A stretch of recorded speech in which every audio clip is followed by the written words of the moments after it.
नमस्कार दोस्तों, स्वागत है आपका हमारे इस YouTube चैनल में। दोस्तों, किसी अपने की मृत्यु होने पर शोक करना सही या गलत? दोस्तों, मृत्यु एक अटल सत्य है और हर किसी ने अपने जीवन में किसी बहुत ही प्रिय को खोया है। उस पर यदि आपको यह कह दिया जाए कि आपको उस व्यक्ति की मृत्यु पर शोक भी व्यक्त नहीं करना चाहिए, तो यह कुछ निर्दयी सा प्रतीत होता है। परंतु उसके पीछे के असली कारण को जानकर आप भी निश्चित रूप से आज के बाद से किसी अपने की मृत्यु पर शोक व्यक्त करने से पहले एक बार अवश्य सोचेंगे। हमारे अनेक पुराणों में शोक व्यक्त करने के लिए मना किया गया है। उन्हीं ग्रंथों में से एक है श्रीमद् भागवत गीता। तो चलिए आपको बताते हैं इसके बारे में। आपके प्रियजनों के हित में नहीं, बल्कि इसके विपरीत उनकी मृत्यु के आगे के मार्ग में बाधा डाल सकता है। इससे संबंधित एक तथ्य का वर्णन श्रीमद् भागवत गीता में किया गया है। श्रीमद् भागवत गीता में वर्ण के अनुसार जो सचमुच ज्ञानी होते हैं वह ना तो उनका शोक करते हैं जो मर गए हैं, और ना ही उनका शोक करते हैं जो अभी मरे नहीं हैं, क्योंकि वह जानते हैं जो मर गया है वह फिर जन्म लेगा और जो अभी जीवित है वो अवश्य मरेगा। कहा गया है कि मरने वाला फिर जन्म लेता है, क्योंकि मृत्यु के बाद केवल शरीर का नाश होता है, लेकिन शरीर के अंदर जो आत्मा है वह कभी नहीं मरती। श्री कृष्ण जी कहते हैं, हे पार्थ, इस संसार में केवल दो ही वस्तु हैं, एक शरीर और दूसरा उसमें रहने वाला शरीर में आँख रूपी शरीर का ही भांति है। वह कभी नहीं मरता है और जो शरीर है वह सदा आपके साथ रहता है। जिस प्रकार एक शरीर को छोड़ देता है और दूसरा शरीर धारण कर लेता है, इसे कुछ इस तरह समझा जा सकता है जैसे मनुष्य पुराने कपड़े त्याग कर नए कपड़े धारण कर लेता है, उसी प्रकार आत्मा भी एक शरीर को छोड़कर दूसरे शरीर में प्रवेश कर लेती है। दोस्तों, यह कहना गलत नहीं होगा कि जो शरीर के असली महत्व को समझ लेता है वह ज्ञानी ऐसे शरीर की मृत्यु का शोक नहीं करता।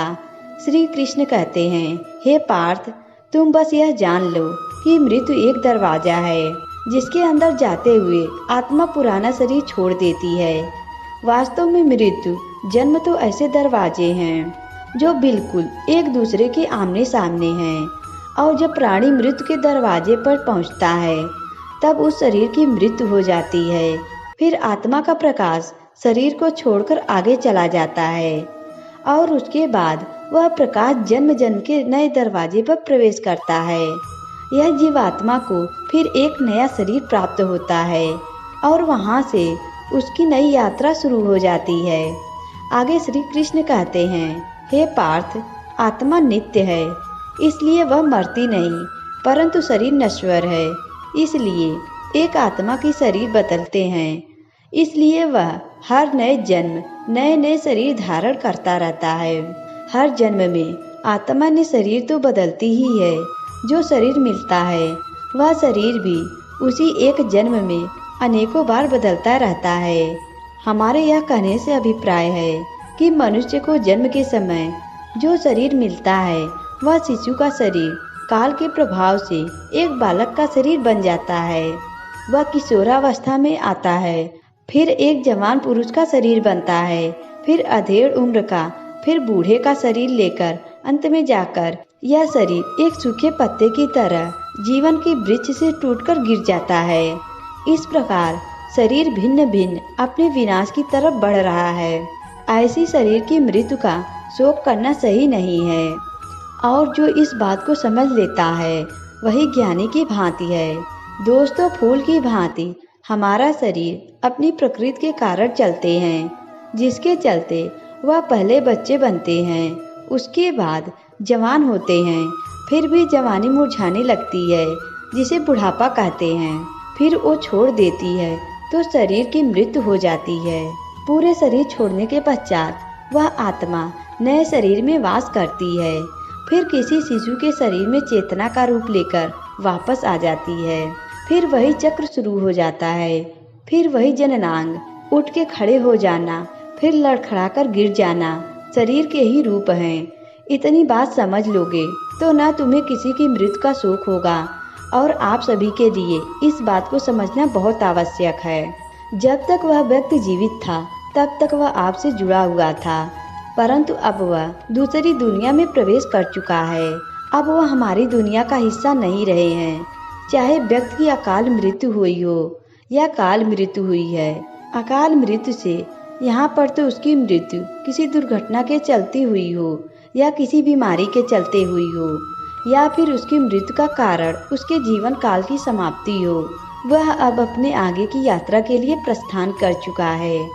एक सामान्य किया गया है जो आमतौर पर किसी जनमानस की मृत्यु के बाद क्रिया होती है।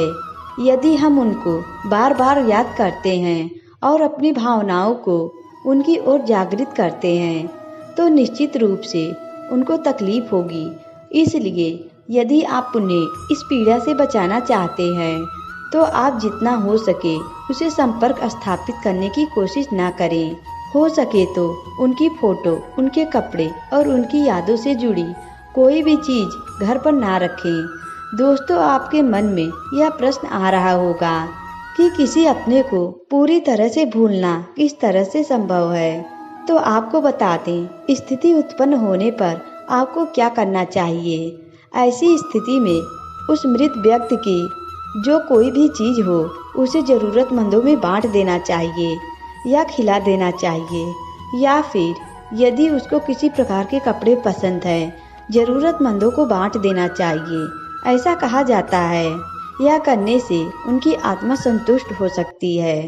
अपनी तरह से बस यही एक पूरा कर सकते हैं। दुनिया को अभी नहीं जान सकते और आपके द्वारा यह उम्मीद किया जाना कि वह आपकी प्रतीक्षा कर रहा है, इस बात में बिल्कुल भी सत्यता नहीं है। वह अपनी एक अलग दुनिया में है, उसकी अलग तकलीफ है जो वह खेल रहा है, चल रहा है। इसलिए कभी कभी वह सपनों में आकर हमें कुछ संदेश देते हैं।